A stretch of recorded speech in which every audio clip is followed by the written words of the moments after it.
Hey there, and welcome. Today, we're diving into a really cool idea that kind of mashes up psychology with a wild concept from quantum mechanics. We're going to explore how the way you see yourself might literally be shaping your reality from one moment to the next. Okay, so let's just get right into it. Have you ever found yourself saying something like, "Oh, I'm just not a morning person," or, "Yeah, I'm terrible with deadlines"? You say it like it's this permanent, unchangeable fact about you, right? It's a super common feeling. But what if it's not a fact at all? So here's the big idea for today. In the super weird world of quantum physics, a tiny particle can exist in all its possible states at once. It's pure potential, until the very moment someone or something observes it.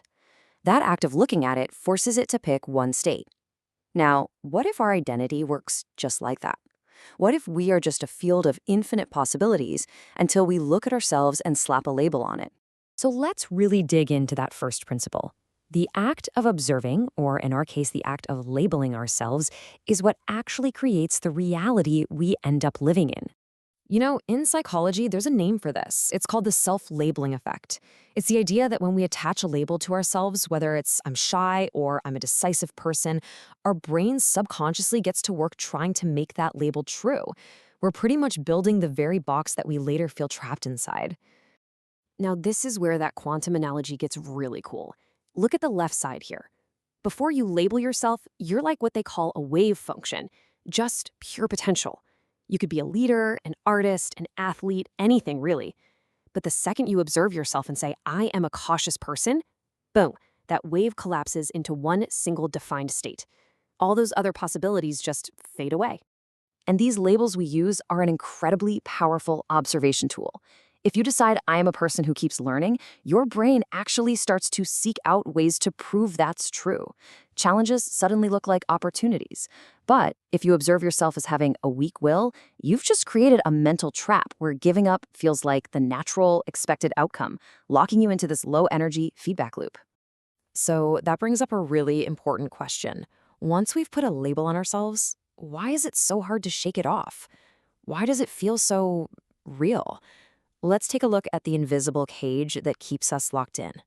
Well, a big part of the answer lies in another powerful psychological driver, the consistency principle. As humans, we are just hardwired to want our actions to match our beliefs and what we say about ourselves. So if we've gone around declaring who we are, we feel this huge internal pressure to actually play that part. I mean, think about a classic one like this. How many times have you heard someone say this? Or maybe you've even said it yourself. The moment that label is spoken, that consistency principle starts working overtime. You might start avoiding stressful situations or see any little bit of stress as absolute proof that, yep, the label is true. And to take our metaphor one step further, we can think of this as a sort of quantum entanglement for the self. Entanglement is this bizarre but real quantum phenomenon where two particles get linked, and whatever happens to one instantly affects the other, no matter how far apart they are. In the same way, once you've observed and labeled yourself, your future actions become instantly, almost magically, linked to that past observation. They're bound together. And this just perfectly illustrates that trap. It's a vicious cycle that feeds itself. So step 1, you apply a label. Then step 2, your brain's need for consistency fires up. After that, step 3, your actions start to fall in line to prove that label is correct. And finally, step 4, that label gets even more deeply woven into who you think you are. It becomes an invisible cage that you, yourself, built. Okay, but here is the absolute most crucial part of all of this, and it's good news. We are not stuck. This is not a life sentence. We can actually break free from these limits that we've placed in ourselves. So let's talk about how. In quantum mechanics, there's a process called decoherence. It's basically what happens when something that's full of potential gets measured and becomes locked into a single predictable state.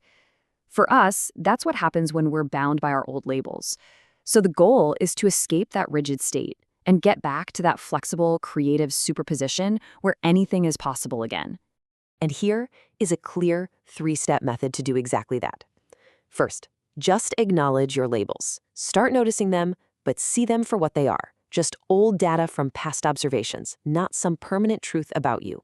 Second, and this is a huge one, redefine yourself as a process. Adopt the identity that I am a process that is constantly changing and being updated. That alone is a total game changer. And finally, With that new mindset, you can start applying new, more flexible labels. You're no longer just confirming the past, you're giving yourself the freedom to make a quantum jump into a totally new state of being. So, this brings us to the most important part of this whole thing: what you decide to do next. Your next observation. Look, having a fixed identity, saying, I am this type of person, can feel really comfortable. It feels safe, predictable. But we have to realize that comfort can come at a huge cost, the cost of our own potential. That feeling of safety might actually just be the bars of a cage that we can't even see. And this is really the key takeaway. You are the one holding the pen. Every single label you apply to yourself is another sentence in the story of your life.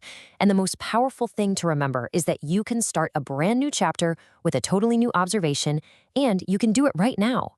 So ultimately, everything we've talked about comes down to this one simple, powerful question.